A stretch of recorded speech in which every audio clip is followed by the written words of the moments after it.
It'd just be great to just hear, like, what are some of the kind of tips and tricks, that you guys learned in terms of selling into health systems that really matter? I would say a few things on this front. One, there's just some basics that you have to have, I would say, just to be in healthcare in the first place, right? So kind of in the whole spirit of sort of checking yourself at the door. Like a lot of people, I would say myself included, I spent 10 years in ad tech before I came over to this space and social media.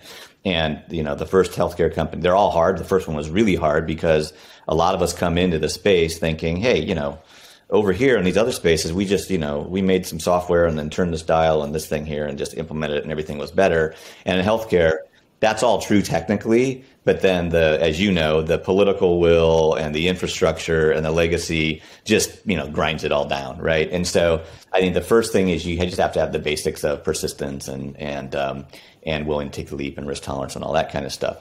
More specifically for health systems, I think there's a few things. One, I've seen a lot of people make the mistakes of not really kind of paying enough attention to return on investment inside of a health system.